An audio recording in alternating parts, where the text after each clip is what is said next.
রাধে রাধে।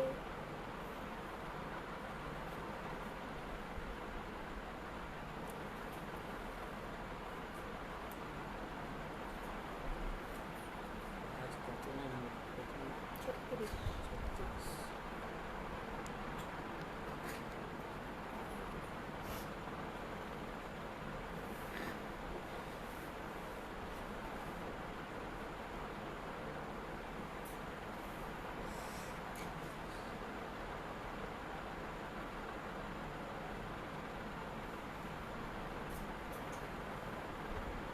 রাধে রাধে রাধে রাধে।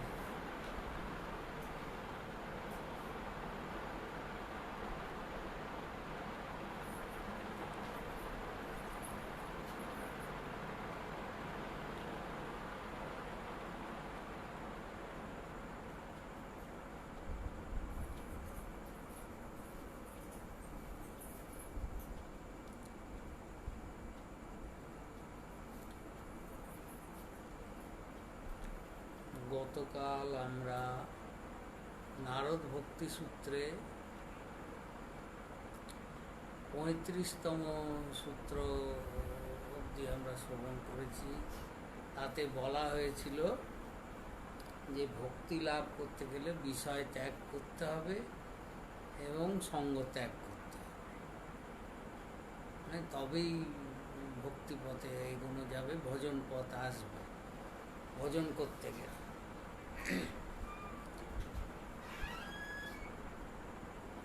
আজকে আমরা প্রথমেই যাব 37তম ভক্তি সূত্রে, 36তম ভক্তি সূত্রে, যেখানে দেবর্ষি নারদ প্রথমেই বললেন অব্যাবৃত ভজনা।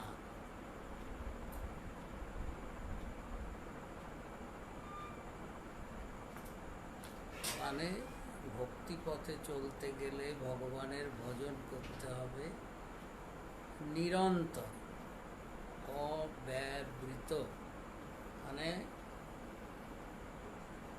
এরই প্রতিচ্ছবি আমরা দেখি, ধ্বনিত হয়েছে শ্রীমদ্ ভাগবতে,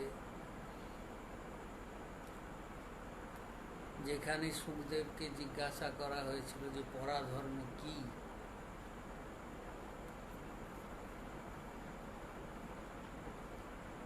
যে ধর্ম দুটো আছে, একটা শারীরিক ধর্ম, একটা আত্মার ধর্ম। শারীরিক ধর্ম হচ্ছে অপরাধর্ম, আর আত্মার ধর্ম হচ্ছে পরাধর্ম। শারীরিক ধর্ম অনিত্য, নশ্বর, আজ আছে কাল থাকবে না, কিন্তু আত্মার ধর্ম শাশ্বত, নিত্য, আগেও ছিল, এখনো আছে, ভবিষ্যতেও থাকবে।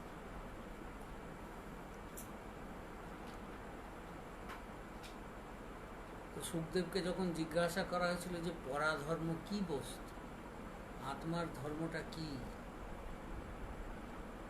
তো তখন সুখদেব উত্তরে বললেন সবই পুংসা পরাধর্ম, সবই পুংসা পরধর্ম যত ভক্তিরদক্ষজে। পরধর্ম মানে একমাত্র ভগবানের ভক্তি, শ্রীকৃষ্ণের ভক্তি করাই হচ্ছে পরধর্ম। সর্বতভাবে শ্রীকৃষ্ণের ভক্তি করাই হচ্ছে পরধর্ম। তো যদি তাই হলো, তো সে ভক্তিটা কিভাবে করতে হবে?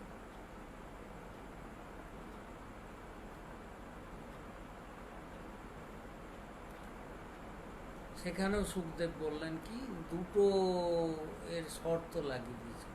সুখদেব এক গাদা কথা বলেননি, দুটো মাত্র শর্ত বলেছে। বলেন দেখো, অহৈতুক্য অপ্রতিহতা ইয়াত্মা সম্প্রসীদতি। এই ভক্তিটা হতে হবে, প্রথম হলো অহৈতুকী, অর্থাৎ কোনো কামনা থাকবে না, কোনো হেতু থাকবে না, যেটা আমাদের রূপ গোস্বামী পাদ বললেন, ভক্তিরসামৃত সিন্ধুতে বলেছেন কি, অন্নাভিলাষিতা শূন্যম জ্ঞান কর্মাধ্যনাবৃতম। মানে যেখানে ভক্তি ছাড়া আর অন্য কোনো অভিলাষ থাকবে, এবং জ্ঞান কর্ম জ্ঞানযোগ কর্মযোগ এইসবেরও আবরণ থাকবে না। তো সুখদেবও তাই বললেন অহৈতুকী। হ্যাঁ, তো নারদও এর আগে বহু, আমরা যে এত নারদীয় ভক্তি সূত্র শুনলাম, শুনছি, তার মধ্যে বারবারই নারদ কামনা ত্যাগের কথা বলেছেন যে শুদ্ধ ভক্তি হবে অহৈতুকী, কোনো মতলবে না। এবং তারপরে যেটা সুখদেব বলেছেন সেইটা এই শ্লোকে রয়েছে, কি যে শুধু অহৈতুকী হলেও হবে না, অপ্রতিহতাম। অপ্রতিহতা মানে নিরন্তর। এ নয়, আমাদের দেখা যায় কি অনেকেই বলেন আমি ভজন ভক্তিপথে যাব, গুরু করেছি, গুরুকরণ করেছি, হ্যাঁ, তো গুরুর থেকে যাই হোক নাম মন্ত্র যা পাওয়া গেছে, সকাল সন্ধে দুবার। গুরুকে লোকে জিজ্ঞেস করে যে কতবার করতে হবে এইসব জপ, পুজো পাঠ কতক্ষণ করতে হবে, কবার করতে হবে, লোকে জিজ্ঞেস করে।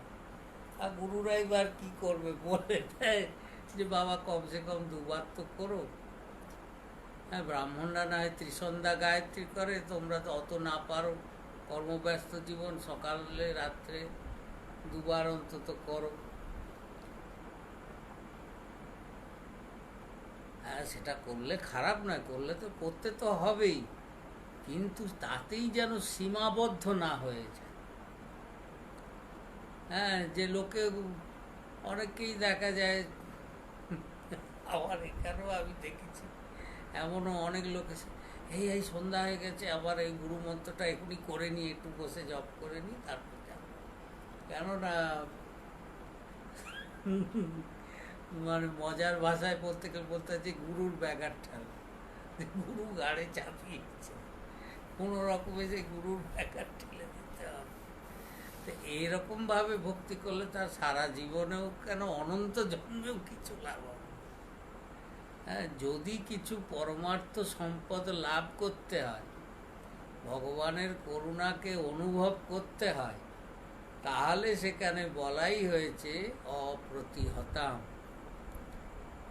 আর নারদ সেটাকে ঘুরিয়ে বলেন অব্যবহৃত ভজনা, মানে ভজন করতে হবে নিরন্তর। অর্থাৎ ধরুন আপনি জপ করতে বসলেন, ভগবানের নাম জপ করছেন, নাম স্মরণ করছেন, করতে গিয়ে একটু হ্যাঁ বেশ মনের মধ্যে চিন্তন হচ্ছে, হয়তো একটু রূপ ধ্যানও আসছে মধ্যে মধ্যে, হ্যাঁ, যে শ্যামসুন্দর এইভাবে বসে আছেন বংশী ধরে রাধারানীকে বামে নিয়ে, হয়তো একটু চিন্তনে আসছে। হ্যাঁ, কোনো দিন কখনো কখনো মানুষের তো এরকম হয়েও যায়, তো একটু চিন্তনে হয়তো আসছে, বেশ মনটা জমে যাচ্ছে সেদিকে। তারপর ভাবছেন যে ওরে বাবা, এই তো আমার মন্ত্র জপ তো গুরু বলে দিয়েছেন 108 বার করতে হবে, 10 বার 108 শেষ হলো, জপ হ্যাঁ সমর্পণ হয়ে গেল, আবার সন্ধেবেলা পরে আবার বসুন। হ্যাঁ, তো এরকম করলে হবে নিরন্তর, মানে যেমনি দৃষ্টান্ত স্বরূপ বলা যেতে পারে, আমাদের দেশেও এখনো বহু জায়গায় এরকম পদ্ধতি আছে যে যজ্ঞ করার সময় তারা মানে দেশলাই বা এইসব ব্যবহার না করে অরণি মন্থন বলে, যে কাঠে কাঠে ঘষলে, কাঠের মধ্যে তো আগুন আছে, কাঠে কাঠে ঘষলে ঠিক আগুন বেরোবে, তো কাঠে কাঠে ঘষলে যে আগুন বেরোবে, তো একটা কাঠের সঙ্গে আরেকটা কাঠকে ঘষা হচ্ছে, তো ঘষতে ঘষতে ঘষতে ঘষতে হচ্ছে কি কাঠটা গরম হয়ে গেল, আগেই তো আগুন বেরোয় না, আগে গরম হয়ে গেল, তারপর আরও ঘষতে হবে, ঘষতে ঘষতে ঘষতে ঘষতে তারপর আগুন বেরোবে। তো এখন কেউ যদি ভগবানের ভজন একটু করছেন, করতে করতে যখন একটু ভগবান হয়তো কৃপা করেই ভেতর থেকে অষ্টসাত্ত্বিক বিকারের কিছু দিচ্ছেন, হ্যাঁ, চোখে জল আসছে, তার ধ্যান চিন্তন করে চোখে জল আসছে, শরীরে কম্প হচ্ছে, রোমাঞ্চ আসছে শরীরে, এগুলো তার কৃপার দান। এগুলো এলে বুঝতে হবে যে তার কৃপা হচ্ছে, তার দৃষ্টি পড়ছে।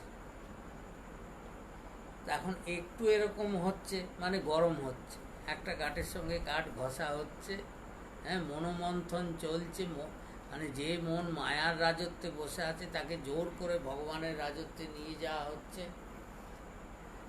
এখন কেউ গরম, যেই একটু গরম হলো তারপর যদি কেউ মনে করে সে যাক বেশ গরম তো হয়েছে, এবার কাঠটা রেখে দিই, আবার কালকে ঘষব, কালকে বাকিটা ঘষলে এবার আগুন বেরোবে। তো ওই যে গরম হয়েছে দেখে যদি কাঠটা রেখে দেন, যে পরের দিন আবার ঘষবো, ঘষে আগুন বের করবো, তাহলে হবে কি এরকম রোজই ঘষা চলবে, কাঠটা গরম হবে আর আপনি রেখে দেবেন, ওই করতে করতে কাঠটা ভেঙে টুকরো হয়ে যাবে, আগুন আর বেরোবে না। হ্যাঁ, মানে এই যে অরণি মন্থন চালু হলে তাকে জারি রাখতে হবে যতক্ষণ না অগ্নি বেরোচ্ছে। অর্থাৎ নিরন্তর অপ্রতিহতভাবে যদি ভগবৎ স্মরণ করা যায়, এমনি আমরা দিনের মধ্যে কতক্ষণ ভগবৎ স্মরণ করতে পারি, এখন চেষ্টা করতে হবে সেটা ক্রমশ বাড়াতে। এবং আর বলা যেতে পারে যে সংসারে সব সময় ভগবৎ স্মরণ করার বিধি যে নারদ বলছেন, সুখদেব বলছেন, তো এটা কি করে সম্ভব? কি করে ভগবৎ স্মরণ নিরন্তর হবে? কারণ সংসারে থাকতে গেলে কিছু শারীরিক কর্ম, লৌকিক কর্ম, বৈদিক কর্ম, সামাজিক কর্ম, এসব যদি ছেড়েও দিই, তো শারীরিক কর্মও আছে, সেগুলো তো ত্যাগ করা যাবে না, সেগুলো তো থাকবেই। তো তার মধ্যে দিয়ে কি করে নিরন্তর ভগবৎ স্মরণ হবে? বলে হ্যাঁ, মহাপুরুষদের হয়। তারা যখন যে অবস্থায় থাকেন না কেন, যে কাজই করুন না কেন, ভেতরে ভগবৎ স্মরণ চলতে থাকে। হ্যাঁ, কি করে? বাইরে তো দেখে বোঝার উপায় নেই না। আমরা যখন এই ধরুন এখানে সকলে আপনারা বসে আছেন, সবাই দেখছে, সব কি ভক্ত লোক, সব একেবারে নারদের ভক্তি সূত্রের কথায় মজা।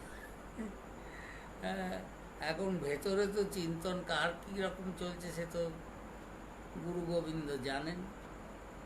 কেউ হয়তো ভাবছেন যে বাবা এত রাত হয়ে গেছে, কতক্ষণে ছুটে যাব, কতক্ষণে শেষ হবে। হ্যাঁ, এরকম চিন্তনও তো কারোর ভেতরে চলছে। এখন সেটা বাইরে কেউ প্রকাশ করছে না, বাইরে থেকে দেখলে বোঝা যাবে না।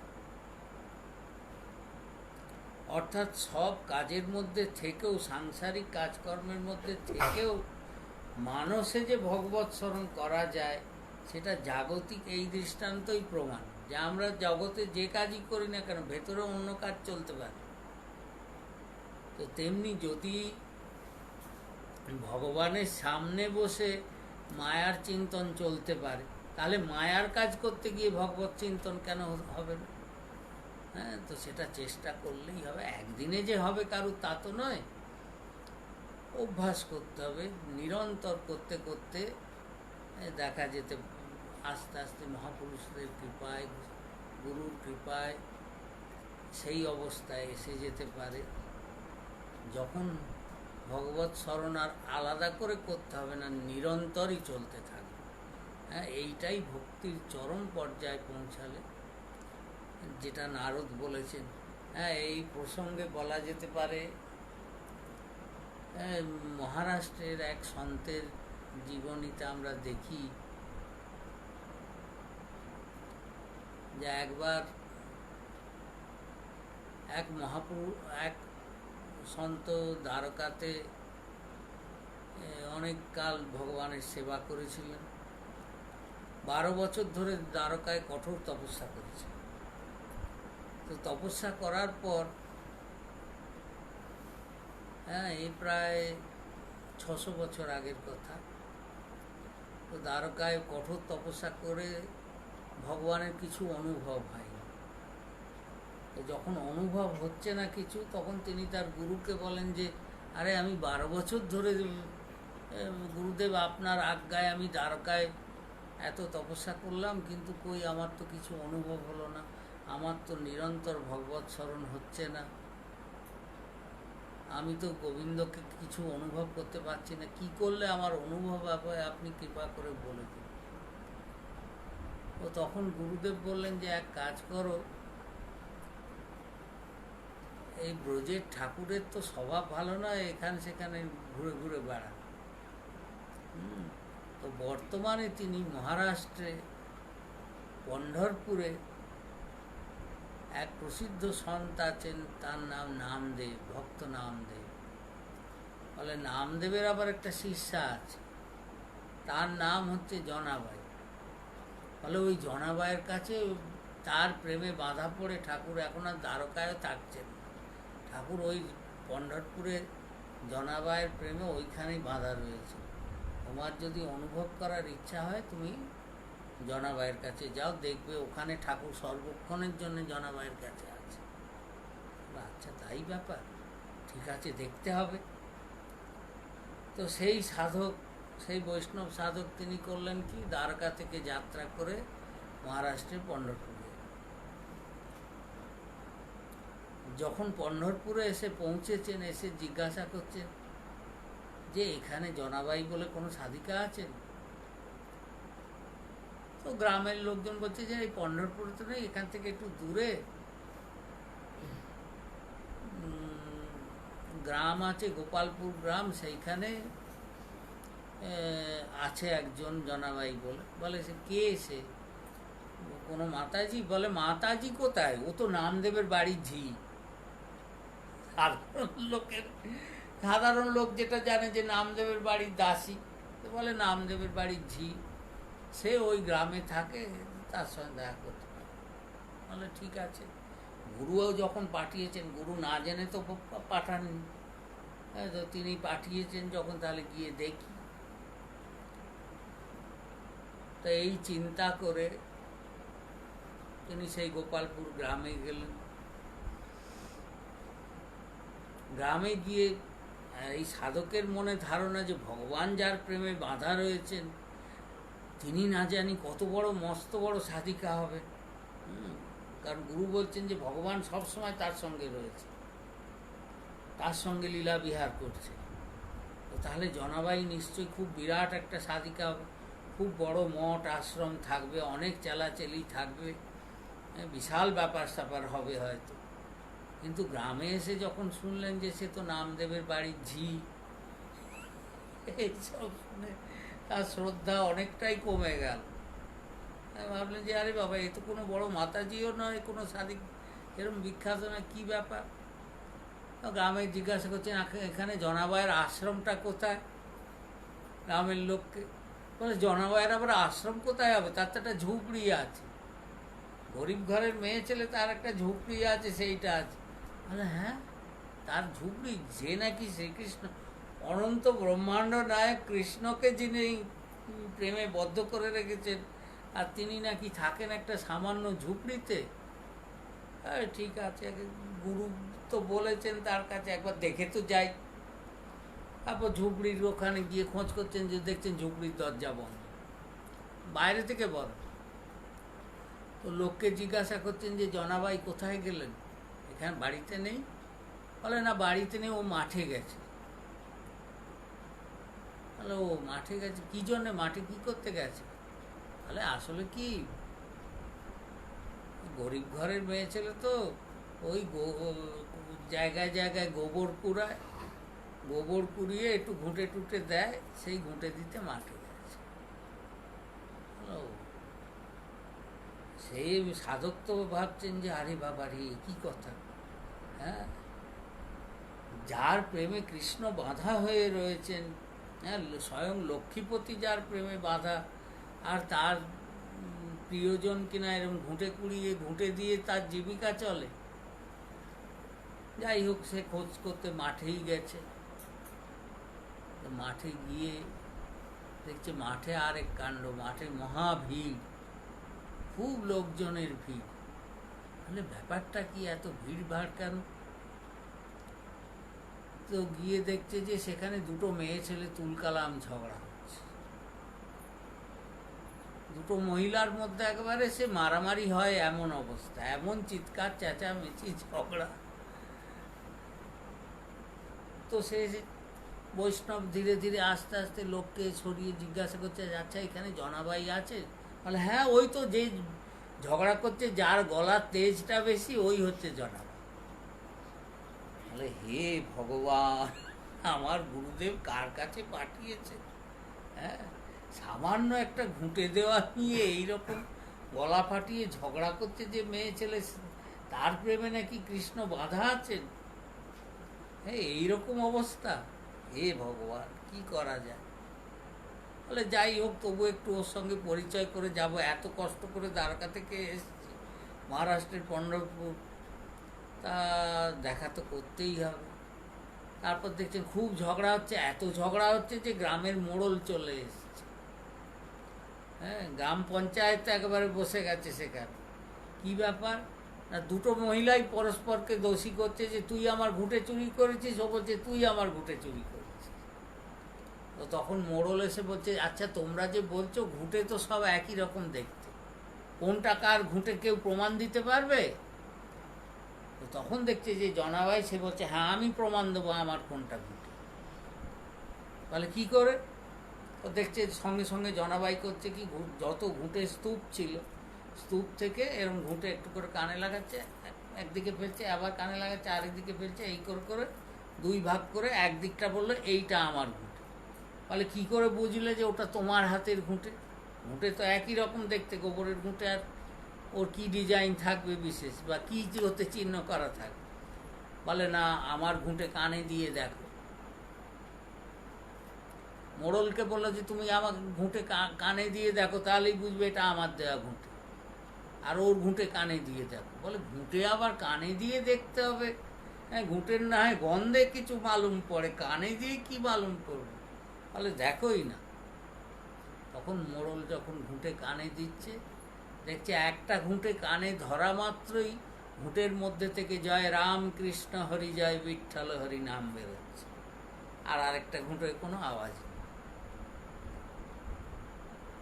এই দেখে মোড়ল বলল, ঠিক আছে তোমার ঘুঁটে আমি বুঝে নিলাম, তুমি নিয়ে চলে যাও। এও চলে যাও, ভাগাভাগি হয়ে গেল, যে যার ভিড় খালি হয়ে গেল। তখন সে বৈষ্ণব করেছে কি, যে দ্বারকা থেকে এসছে সে আস্তে আস্তে গিয়ে ওই ঘুঁটে সেও কানে দিচ্ছে, কানে দিয়ে দেখছে যে আরে বাপ রে বাপ, হ্যাঁ, গোবরের ঘুঁটে, সেটা তো একটা জড় বস্তু, কোনো চিন্ময় বস্তু নয়, চেতন বস্তু তো নয়, জীবিত বস্তু তো নয়, তার মধ্যে থেকেও ভগবানের নাম ধ্বনিত হচ্ছে, জয় রাম কৃষ্ণ হরি জয় বিঠ্ঠল হরি। ঘুঁটের মধ্যে থেকে নাম ধ্বনিত হচ্ছে। এই দেখে তারপর তো সবাই চলে গেছে, ও একাই দাঁড়িয়ে আছে। জনাবাই ঘুঁটের বোঝা মাথায় নিয়ে বাড়ির দিকে আসছেন, আর বৈষ্ণব সঙ্গে সঙ্গে গিয়ে চরণে প্রণাম করছে। বলে আরে আপনি একটা বাবাজি লোক, আমাকে প্রণাম করছেন কেন? বলে মা আমায় দয়া করে ছলনা করবে। তাহলে কি বলছো আবল তাবল কথা, ছলনা ফলনা এসব আবার কি কথা? তোমাকে তো আমি চিনিই না, কি ছলনা করতে যাও তোমার সঙ্গে? বলে আপনি এই ঘুঁটের বোঝাটা নাবান, ওটা আমার মাথায় দিন, আর আপনার হাতটা একবার কৃপা করে আমার মাথায় দিন। বলে কেন তোমার হাত, তোমার মাথায় আমার হাত কেন দিতে যাব? বলে যে হাতের প্রভাবে একটা জড় বস্তুতেও ভগবানের নাম নিরন্তর ধ্বনিত হতে পারে, হ্যাঁ, ঘুঁটের মধ্যে দিয়ে রামকৃষ্ণ হরি নাম ধ্বনিত হচ্ছে, তা আমি তো একটা চেতন বস্তু, আমি তো গোবরের মতো জড় বস্তু নয়, যদিও আমার মাথার বুদ্ধিটা গোবরেরই মতো, হ্যাঁ, কিন্তু তাহলেও আমি তো একটা চেতন বস্তু। আমার মাথায় কৃপা করে একটু হাত দিন, যাতে আপনার হাতে স্পর্শ পেলে আর কিছু না হোক আমার ভেতরেও যাতে ভগবানের, আমি তাকে দেখতে পাই না পাই, তার নামটা তো অন্তত আমার মধ্যে দিয়ে নিরন্তর ধ্বনিত হবে ভেতরে। আপনি কৃপা করে একবার হাতটা আমার মাথায় তুলে দিন, যে হাত দিয়ে আপনি গোবরের দিয়ে ঘুঁটে দিচ্ছেন সেই হাতটা আমার মাথায় দিন। তো জনাবাই তখন হাসছে, হ্যাঁ, বল মা আমি জানি গোবিন্দ আপনার কাছে বাঁধা আছেন, আপনার প্রেমে। আমার গুরু বলেছেন যে গোবিন্দ আপনার প্রেমে বাঁধা হয়ে এখানে আপনার সাথে সাথে সর্বক্ষণ রয়েছে। তো আমার গুরু যে মিথ্যা কথা বলেননি তার প্রমাণ আমি, বাস্তব প্রমাণ পেয়ে গেলাম। আপনি কৃপা করে আমায় দেখালেন, আপনি আমায় আশীর্বাদ করলেন। তো জনাভাই তখন হাসতে হাসতে তার মাথায় হাত দিল। অর্থাৎ এই যে ভক্ত, ভগবানের ভক্তরা দেখিয়ে দিচ্ছেন কি, এ নয় তিনি সংসার ত্যাগ করে মাতাজি হয়ে গিয়ে একবারে জঙ্গলে ঢুকে গিয়েছেন, বেরিয়ে, সেরকম নয়। সব কাজের মধ্যে রয়েছেন, সারাদিন কাজ করছেন, নামদেবের বাড়িতে গিয়ে আর বাসন মাজা, কাপড় কাচা, রান্না করা, সব কাজ করে দিচ্ছেন। আবার নিজের ঘর সামলাচ্ছেন, ঠাকুর সেবা করছেন, গোবরের ঘুঁটে দিচ্ছেন, কিন্তু সর্বদা অব্যাবৃত ভজনাথ, যেটা বলছেন যে নিরন্তর অপ্রতিহতভাবে ভগবানের ভক্তরা ভজন করতে থাকেন, ভজন ক্রিয়া তাদের চলতেই থাকে। তার প্রভাবেই তারা সেই বিশুদ্ধ প্রেমাভক্তি লাভ করেন এবং সেই প্রেমাভক্তির বলে তারা ভগবানকে নিজের বশীভূত করে রাখেন। স্বয়ং যিনি মুক্তিদাতা, অনন্ত ব্রহ্মাণ্ডকে যিনি মুক্তি প্রদান করেন, তিনিও ভক্তের প্রেমের বন্ধনে বাঁধা পড়ে ভক্তের পেছন পেছন ঘুরতে থাকেন। হ্যাঁ, শ্রীমদ্ ভাগবতেও ভগবান স্বয়ং বলেছেন যে আমি ভক্তদের আগে থাকি না, পেছনে থাকি। তাহলে কেন? ভগবানের তো উচিত ভক্তের আগে থাকা, রাস্তা দেখানোর জন্য। তা নয় ভগবান বলছেন আমি পেছনে থাকি। কেন পেছনে থাকি? বলে ভগবান ভক্তের পেছনে থাকেন কেন?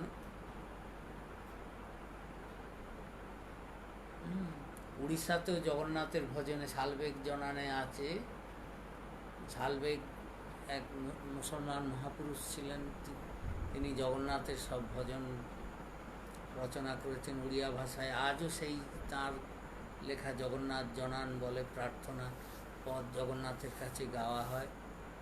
তো তার ভজনেও আছে, ধেনু পছে পছে বৎসা গমে ক্ষীর লোভে, ভকত পছরে তুহি থাও সেই ভাবে। অর্থাৎ যেমনি গরুর পেছনে পেছনে বাছুর দৌড়ো, কেন না দুধ খাবে বলে। হ্যাঁ, সে দুধ পাবে বলে, মাতৃস্তন পান করবে বলে সে গরুর পেছনে পেছনে বাছুর দৌড়ায়, সন্তান বাছুর দৌড়ায়। তো সেই রকম ভগবানও ভক্তের পেছনে পেছনে যান কেন না, তার ভক্তির রস আস্বাদন করবে। আর ভাগবতে ভগবান নিজেই আরও একটা কথা বলেছেন, সেটা আরও সাংঘাতিক। বলছেন আমি ভক্তদের পেছনে থাকি কেন জানো না? ভক্তরা তো সবসময় আমার চরণ ধুলি নেয়, আমারও ইচ্ছে করে ভক্তদের চরণ ধুলি নিতে। তো ভক্তরা তো আমাকে দেবে না, তাই আমি পেছনে পেছনে যাই, যে যাতে যে পথ দিয়ে যাচ্ছে ভক্তরা তার পেছন পেছন আমি তাদের চরণ ধুলি নিয়ে সর্বাঙ্গে মাখি। হ্যাঁ, ভক্ত পদধূলি মেখে আমি পবিত্র। আমি শুধু একা পবিত্র হই না, হ্যাঁ, শাস্ত্রে আছে যে ভগবানের শরীরের এক একটা রোমকূপে অনন্ত ব্রহ্মাণ্ড আছে। বলছেন অনন্ত ব্রহ্মাণ্ড পবিত্র করে দেয় আমি সেই ভক্ত পদরচিত। তাই নারদও বললেন যে ভজন ভক্তরা যে যে অবস্থায় থাকুন না কেন, হ্যাঁ, ঠাকুর নরোত্তম বলেছেন গৃহে থাকো বনে থাকো সদা হরি বলে ডাকো। হ্যাঁ, এটা ভক্তিবিনোদ ঠাকুরের পদে আছে। নরোত্তম ঠাকুর বলেছেন গৃহে বা বনেতে থাকে হাগৌরাঙ্গ বলে ডাকে, নরোত্তম মাগে তার সঙ্গ। আর ভক্তিবিনোদ ঠাকুর বলছেন কি গৃহে থাকো বনে থাকো সদা হরি বলে ডাকো, সুখে দুঃখে ভুলো নাকো বদনে হরি নাম বলো রে।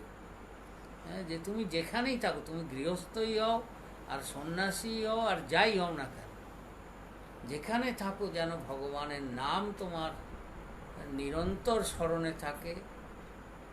হ্যাঁ, এক মুহূর্তের জন্যও একটা শ্বাস প্রশ্বাসও যেন তোমার ভগবানের নাম ছাড়া না অপব্যয় হয়। তো এইভাবে যদি তুমি যুক্ত হতে পারো তাহলে তোমার সেই শুদ্ধ ভক্তি লাভে কিছু আশা থাকবে। বলে তাহলে ভগবানের নাম কি শুধু নিজেই করব একান্তে বা কাজে কর্মের মধ্যে করব, বলে তা নয়। বলে এরপর কত 37 নম্বর সূত্র, সেখানে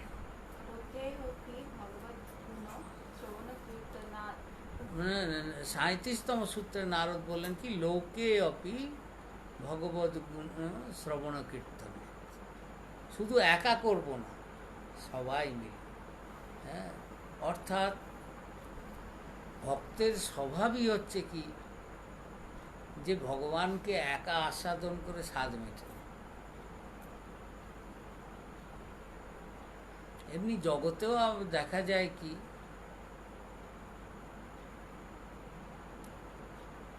যদি আমরা কোনো ভালো জিনিস পাই, ভালো জিনিস, হ্যাঁ, সাধারণ দৃষ্টান্ত হিসাবে ভালো খাবার একটা জুটলো, তা একা খেয়ে পেট ভরলো, তারপর মনে হয় আমার প্রিয়জন যারা আছে, আমার পরিচিত বন্ধু বান্ধব, প্রিয়জন, আত্মীয় স্বজন, তাদেরকে যদি এরকম খাবারটা খাওয়াতে পারি তাহলে বেশ ভালো হয় না? তো তেমনি ভক্তদেরও মনে হয় যে ভগবানের নাম নিয়ে আমি এত সুখ পাচ্ছি, এত আনন্দ পাচ্ছি, তো সাধারণ লোক মায়াবদ্ধ হয়ে ত্রিতাপ জ্বালায় সদা দগ্ধীভূত হচ্ছে, সব সময় তারা কষ্ট পাচ্ছে। হ্যাঁ, যদিও জগতের লোককে আপনি কাউকে জিজ্ঞেস করে দেখেন না, যে কাউকে যদি জিজ্ঞেস করা যায়, একমাত্র খুব বুড়ো বুড়ি বাদ দিয়ে যদি কাউকে জিজ্ঞেস করা যায় কেমন আছো, লোকে বলবে ভালো। হ্যাঁ, আর জোয়ান ছেলেপুলে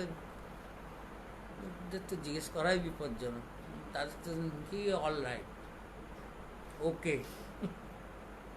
হ্যাঁ, বলছে অল রাইট, দেখা যাবে অল রং, ভেতর যদি সে চিন্তা করে দেখবে অল রং, কিছু রাইট নয়। হ্যাঁ, কিন্তু মুখে কেউ বলবে না। এক বুড়ো বুড়িরা ব্যতিক্রম, তাদেরকে যদি বললে তারা তো মনের কথা বলবে না, তারা শরীরের জ্বালার কথা বলবে। হ্যাঁ, বুড়ো বুড়িকে যদি কেউ, বয়স্ক লোককে যদি কেউ ভুল করেও জিজ্ঞেস করে বসে যে এখন তুই কেমন আছো, সে তার শরীরের রোগের যা ফিরিস্তি দেবে, লোককে পাগলা করে চলে। তো এইরকম পরিস্থিতি হয়ে যায়। তো সাধু সন্ত মহাপুরুষ তারা দেখেন যে শরীর হোক, মন হোক, ত্রিতাপ জ্বালার মধ্যে তো সবই এসে যাচ্ছে, আধ্যাত্মিক, আদি দৈবিক, আদি ভৌতিক, সব রকম জ্বালাই আসছে তো ত্রিতাপের মধ্যে। তো ত্রিতাপ জ্বালায় জীব সদা দগ্ধীভূত হচ্ছে, আর এর একটাই হচ্ছে মহৌষধি। কি ওষুধ না, দক্ষিণ প্রদেশে রামানুজাচার্যের আগেও 12 জন মহাপুরুষের অবতার হয়েছিল। ভগবানের 12টা মানে কি 12 রকম পরিকর তার অবতার নিয়েছিলেন। তার মধ্যে শঙ্খ, চক্র, গদা, পদ্ম, এগুলো বনমালা এসবও ছিল। তো তার মধ্যে একজন পরিকর হচ্ছেন কুলশেখর, আলবার বলা হয়, 12 জন আলবার। তার মধ্যে ভূদেবীও আছেন, গোদাম্বাজি, ভূদেবী, গরুড়জি সকলেই আছেন। তো কুলশেখর আলবার তিনি একটা গ্রন্থ লিখেছিলেন মুকুন্দমালা স্তোত্র। তো সেই মুকুন্দমালা স্তোত্রে কুলশেখর আলবার বলেছেন যে এই যে শরীরটা কীরকম, ইদম শরীরম শতসন্ধি জর্জরম, এই শরীরটা কি করে তৈরি হয়েছে, 1000টা গাঁট জুড়ে জুড়ে। হ্যাঁ, আমরা যদি মানে পুরো শরীরের এক্সরে করাই, দেখি কঙ্কালটা যে পাওয়া গেল, কঙ্কালের মানে কি সব জোড় রয়েছে, শতসন্ধি জর্জরম। হ্যাঁ, 100 জায়গারও বেশি জায়গা শুধু হাড়গোড় জুড়ে জুড়ে এই শরীরটা তৈরি হয়েছে। হ্যাঁ, তো ইদম শরীরম শতসন্ধি জর্জরম পতন্ত অবশ্য, এই শরীর চিরকাল ধরে রাখা যাবে না। আমরা যতই ভাবি না কেন, আমরা তো নিরুদ্বেগ থাকি, কোনো চিন্তা নেই। হ্যাঁ, খাই দাই এরই আছি চিন্তাহীন, আমাদের কোনো কখনো ভাবি না যে আমাদের এই শরীর একদিন পড়ে যাবে, এই শরীর একদিন ত্যাগ করতে হবে।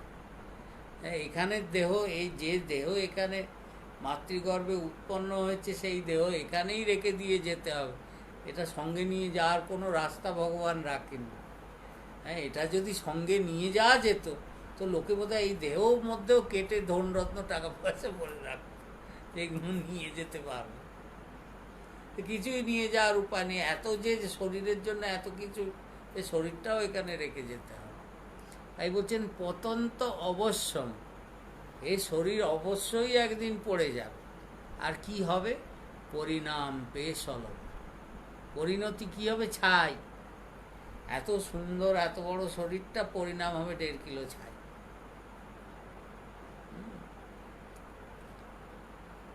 তো তাই বললেন কি না, ইদম শরীরম শতসন্ধি জর্জরম পতন্ত অবশ্যম পরিণাম পেশল, কিমৌষধি পৃচ্ছসি মূঢ় দুর্মতে।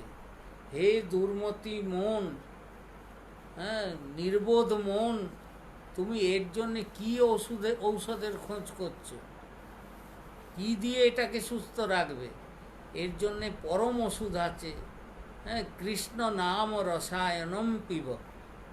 হ্যাঁ, শ্রীকৃষ্ণের নাম রূপ চরম রসায়ন, সেই তুমি পান করো, তাহলে সদানন্দে থাকো। তো সাধু সন্তরা তাই একার নাম করে তৃপ্ত হন না, তারা চান সবাইকে নিয়ে করবেন। হ্যাঁ, আমার কলিযুগ পাবন অবতারী শ্রীকৃষ্ণ চৈতন্য মহাপ্রভু, তিনিও গৃহস্থের জন্য শিক্ষা দিয়েছেন কি না, 10-5 মিলি নিজ দুয়ারে বসিয়া। হ্যাঁ, নিজেদের পরিচিত লোকজন, ঘরের লোকজন সব মিলে আঙিনায় বসে কীর্তন করহ সবে হাতে তালি দিয়ে। হ্যাঁ, কলিযুগে এই সাধনা, আর বেশি কিছু করতে হবে না, হাতে তালি দিয়ে ভগবানের নাম।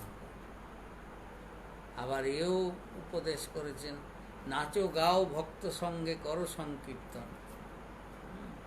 কৃষ্ণ নাম উপদেশী তারও সর্বজন।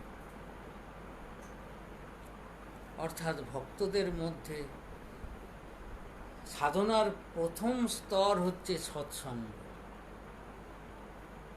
অর্থাৎ সাধু মহাপুরুষের সঙ্গ লাভ হলে তবেই ভক্তির পথে জীব এগোতে পারে।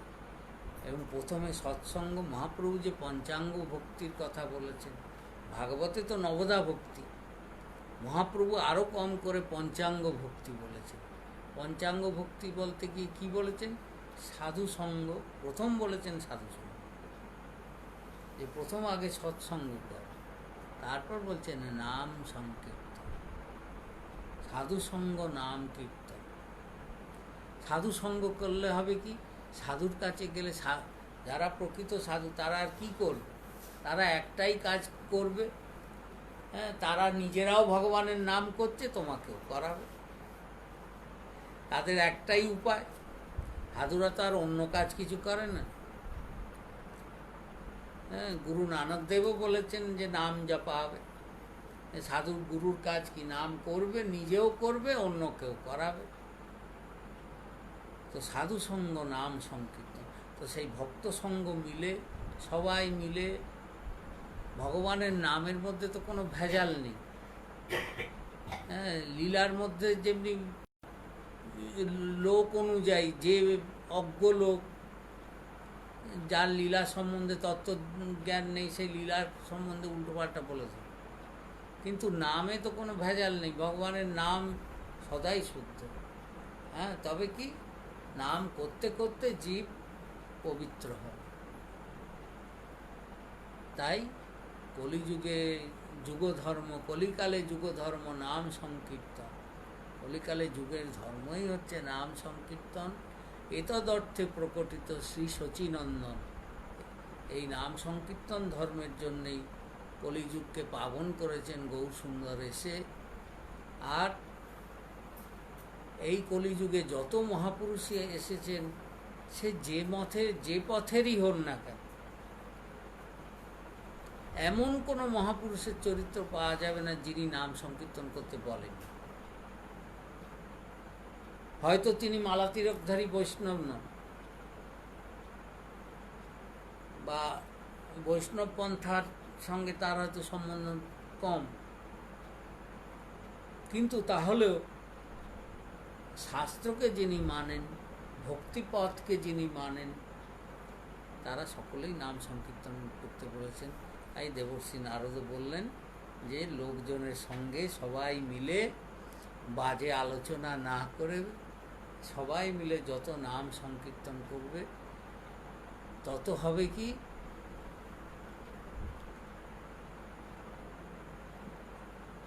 এখানেও একটা প্রসঙ্গ আছে যে দেবর্ষী নারদের কথা হচ্ছে, তো দেবর্ষী নারদই একবার ভগবানকে জিজ্ঞাসা করেছিলেন যে আচ্ছা প্রভু,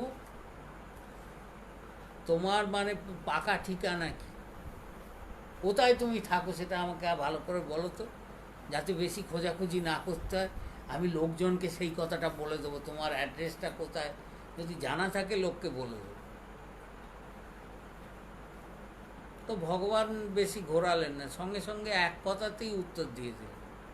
নারদ যখন জিজ্ঞেস করেন, বলে দেখো অস্থায়ী ঠিকানার কথা বলো না, আমাদেরও জগতের লোকের কি একটা মানে যদি মায়ার জগতের হিসাবেও দেখা যায় লোকের কারুর টেম্পোরারি অ্যাড্রেস থাকে আর পার্মানেন্ট অ্যাড্রেস আলাদা থাকে, হ্যাঁ, যেটা পার্মানেন্ট অ্যাড্রেস। তো নারদও ভগবানকে জিজ্ঞেস করেছেন যে তোমার টেম্পোরারি অ্যাড্রেস বলবে না, পার্মানেন্ট অ্যাড্রেস বলো, কোথায় তুমি পাকাপাকিভাবে থাকো। তো তখন ভগবান বললেন নাহং বসামি বৈকুণ্ঠে, বলে লোকে মনে করে বৈকুণ্ঠ আমার ধাম, কিন্তু আমি সেখানে থাকি, এটা আমার পার্মানেন্ট অ্যাড্রেস নয়, টেম্পোরারি। নাহং বসামি বৈকুণ্ঠে যোগী নাম হৃদয়ে নচ, হ্যাঁ, যোগীদের হৃদয়ে যে থাকি তাও না, তাহলে কোথায় থাকো না, যত্র মদ্ভক্তা গায়ন্তী তত্র তিষ্ঠামি নারদ, যেখানে যেখানে আমার ভক্তরা আমার কথা গান, আমার নাম রূপ গুণ লীলা শ্রবণ কীর্তন হয়, সেইখানে আমি সদা উপস্থিত থাকি, সেখানে আমি থাকবই, আর কোনো জায়গায় থাকি না থাকি, যেখানে আমার নাম কীর্তন হয় সেখানে আমি থাকি। তো নারদকেই তো ভগবান এই কথা বলেছেন, তো তাই নারদ সেইটারই পুনরাবৃত্তি করে দিয়েছেন নিজের সূত্রের মধ্যে, যে দেখো সবাই মিলে নাম সংকীর্তন যদি করো তাহলে সেখানে যদি ভগবান থাকেন তো ভক্তি তো আসবেনি, ভক্তি কোথায় যাবে, ভগবানের মধ্যেই ভক্তি আছেন। হ্যাঁ, ভক্তি ভক্ত ভগবন্ত গুরু চতুর্নাম বপু এক, হ্যাঁ, তো চারটেই তো অভিন্ন স্বরূপ। তো যেখানে ভগবান নাম কীর্তনের মধ্যে থাকবেন তো ভক্তি মহারানীরও সেখানে সদা অধিষ্ঠান হবেই। এরপর আমরা চলে যাব কত 38, হ্যাঁ 38 নম্বর সূত্রে। হ্যাঁ,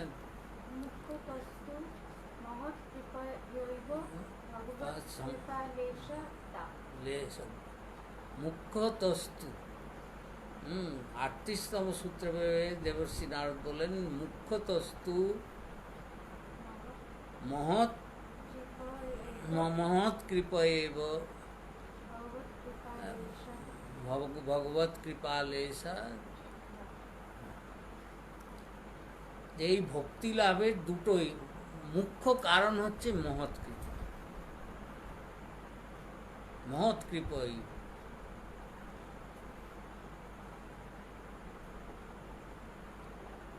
যে যদি সাধু সঙ্গ না হয়, মহাপুরুষের কৃপা না হয়, তাহলে ভক্তি লাভ করার কোনো রাস্তা নেই। প্রথমেই এই কথা বলে দিল। হ্যাঁ, মহাপ্রভু রূপ শিক্ষাতে শ্রীরূপকে গোস্বামীপাদকে শিক্ষা দিতে কি বল, ব্রহ্মাণ্ড ভ্রমিতে কোনো ভাগ্যবান জীব গুরু কৃষ্ণ প্রসাদে পায় ভক্তিলতা বীজ। এই যে শ্লোকটি মানে 38তম যে নারদের ভক্তিসূত্র, এর একেবারে হুবহু বর্ণনা মহাপ্রভুর এই কথাটার মধ্যে রয়েছে, যে ব্রহ্মাণ্ড ভ্রমিতে কোনো ভাগ্যবান জীব, যদি কোনো মহাভাগ্যবান জীব হয়, কারণ কি বেশিরভাগ অজ্ঞ জীবের, মায়াবদ্ধ জীবের তো ভগবানের নাম ভালোই লাগবে, তার তো বিরক্তির কারণ হবে। হ্যাঁ, তুলসীদাসজি বলছেন, তুলসী পিছলে পাপ সে হরি চর্চা না সুহাত। মানে ভগবানের কথা কাদের ভালো লাগে না? অনেকেরই ভালো লাগে না। কোথাও যদি ভগবানের কথা হচ্ছে, ভগবানের নাম হচ্ছে, এসব দেখলে মনে হয় কতক্ষণে এখান থেকে যাব। লোককে বলে কারণ দেখিয়ে দেয়, আরে ভাই আমার সময় নেই, আমি ব্যস্ত মানুষ, আমার সময় কোথায় এসে। কিন্তু তুলসীদাসজি বলছেন সময় নেই নয়, ওর আসল কারণটা জেনে নাও আমার থেকে। কি না, তুলসী পিছলে পাপ সে, মানে পূর্বের অনন্ত জন্মে এত পাপ বেশি আছে যে হরিচর্চা না সুহাত, ভগবানের কথা সেই জন্য ভালো লাগে, এত এর পাপের ভাণ্ডারটা বেশি আছে। হ্যাঁ, তো যারা দুরাত্মা লোক, যারা মহাপাপী লোক, তাদের ভগবানের কথা ভালো লাগে, শুনলে মনে হয় কতক্ষণে এখান থেকে যাব, কতক্ষণে এসব বন্ধ হবে। তাহলে যার আগ্রহ জাগবে মানে বুঝতে হবে তার উপর ভগবত কৃপা আছে, তার বহু পুণ্যপুঞ্জ আছে। হ্যাঁ, তাহলে সে মহৎ কৃপা তার লাভ। এবং ভগবানের কৃপা যে আছে সেটা প্রত্যক্ষ প্রমাণ কি? হ্যাঁ, লোকে বলে যে ভগবান আছেন, যে তার প্রমাণ কি, প্রত্যক্ষ প্রমাণ কি? যদি কেউ ভগবানের প্রত্যক্ষ প্রমাণ খুঁজতে চান যে কোথায় ভগবান প্রত্যক্ষ আছেন, তার কেউ প্রত্যক্ষ প্রমাণ দিতে পারবে? বলে হ্যাঁ, এক জায়গায় পাওয়া যাবে প্রত্যক্ষ প্রমাণ। কোথায়? না, ভগবানের ভক্ত। যারা ভগবানের ভক্ত তারাই হচ্ছেন ভগবানের সাক্ষাৎ প্রত্যক্ষ প্রমাণ। মহাপুরুষরাই হচ্ছেন ভগবানের প্রত্যক্ষ প্রমাণ। ওকে ভগবানকে তো দেখতে পায় না, কিন্তু কেউ যদি কারুর সঙ্গে যদি মহাপুরুষের সাক্ষাৎকার হয়, ভগবত ভক্তের সাক্ষাৎকার হয়, সদ্গুরুর সাক্ষাৎকার হয়, তাহলে সেটাই হচ্ছে ভগবত দর্শন।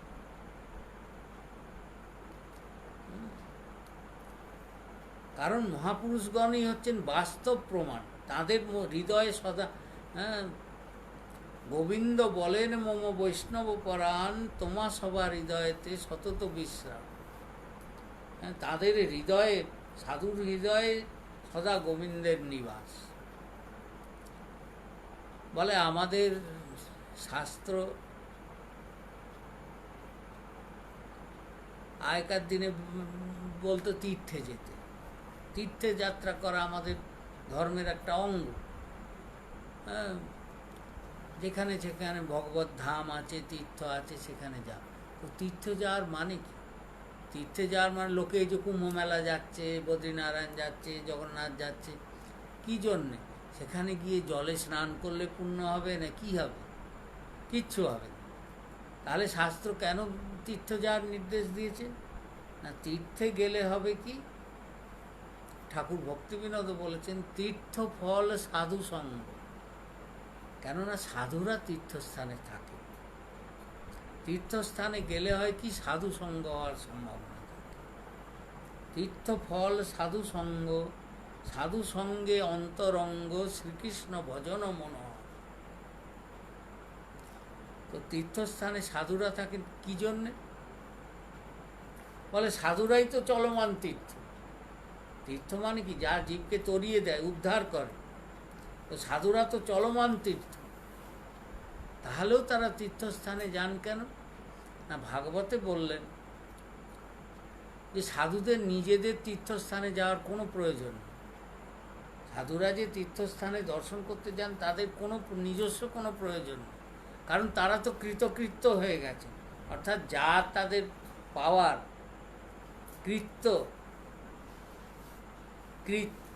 কৃতকৃত্য মানে যা পাওয়ার জিনিস তা তারা লাভ করে নিয়েছে। তো সুতরাং তাদের এখানে ওখানে যাওয়ার কোনো প্রয়োজন নেই। তারা যেখানে থাকবেন সেটাই তীর্থ, তারা নিজেরাই স্বয়ং তীর্থ। তাহলেও তারা যান কেন? না, ভাগবতে বললেন কি?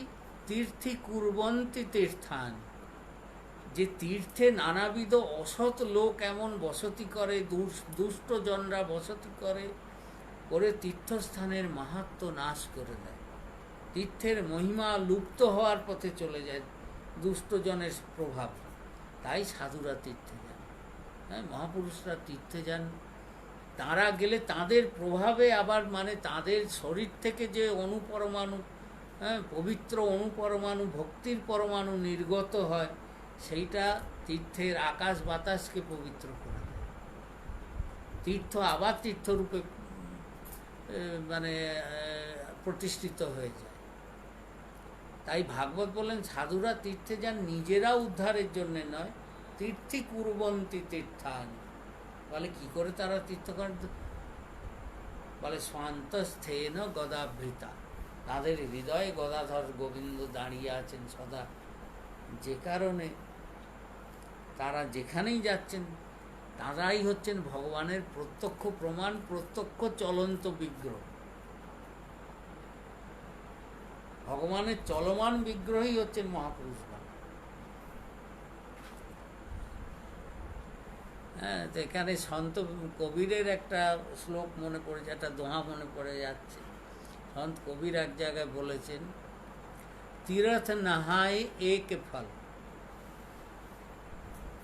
যে আপনি যদি তীর্থে স্নান করেন তাহলে একটা ফল, কি না শরীর শীতল, মন হবে না, শরীর ঠান্ডা হবে। হ্যাঁ, তো तीर्थ नहाए एक फल और संत मिले फल चार। আর যদি সাধু সন্তের সঙ্গে দেখা হয়, তীর্থ দর্শন করলে, তীর্থ স্নান করলে একটা ফল, আর সাধু দর্শন করলে 4 ফল, কি না ধর্ম অর্থ কাম মোক্ষ, চতুর্বিধ ফল সাধু দর্শনে হয়। আর সদ্গুরু মিলে অনন্ত ফল। আর যদি সদ্গুরুর সঙ্গে সাক্ষাৎকার হয় তাহলে অনন্ত ফল। कहत দাস কবির।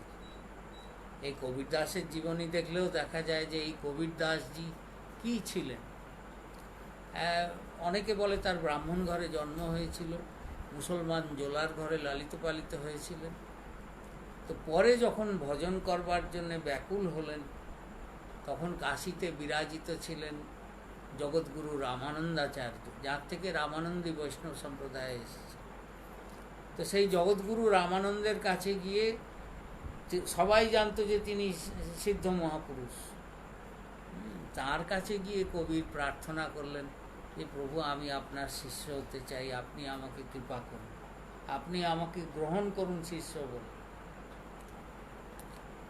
তো জগৎগুরু রামানন্দ বললেন যে দেখো, আমার তো আপত্তি নেই তোমাকে শিষ্য বলে গ্রহণ করতে, কিন্তু আমার অসুবিধা আছে। কারণ কাশী ব্রাহ্মণ সমাজ, সাধু, আর সে তো 600 বছর আগের কথা, তাহলে সে সময় তো কট্টর সমাজ ছিল, রক্ষণশীল সমাজ। বলে তুমি মুসলমানের ঘরে লালিত, হ্যাঁ, তো অহিন্দুকে যদি আমি বৈষ্ণব পন্থায় শিষ্য করি, ও তাহলে এই নিয়ে অনেক ঝামেলা বেঁধে যাবে। সেই জন্য আমি তোমাকে শিষ্য করতে আগ্রহী নই, রাজি নই।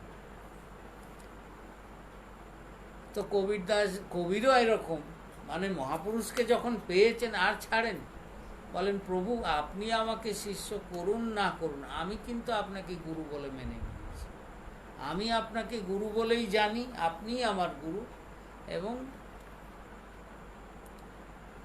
আপনি কৃপা না করলে আপনাকে ছাড়া আমি আর কাউকে গুরু বলে মানতে পারব না। এই হলো ভক্তেরও শরণাগতি দরকার। হ্যাঁ, মানে কি, গুরু শিষ্য, গুরুও গ্রহণ করবে, প্রকৃত যারা সদ্গুরু তারা কাউকে শিষ্য করেন। তাহলে যারা শিষ্য হবেন তাদের মেনে নিতে হবে, তাকে মানতে হবে, তার শরণাগত হতে হবে। আর যে যত মাত্রায় শরণাগত হবে, গুরুও মানে গুরুও বাধ্য তাকে রক্ষা করার জন্য, তাকে সাধন পথে এগিয়ে দেওয়ার জন্য। যে যত মাত্রায় শরণাগত হবে, গুরুও তার যোগক্ষেম সেই পরিমাণে বহন করবে। অবধারিত। এই সিদ্ধান্ত অকাট্য সিদ্ধান্ত, কোনো পরিবর্তন।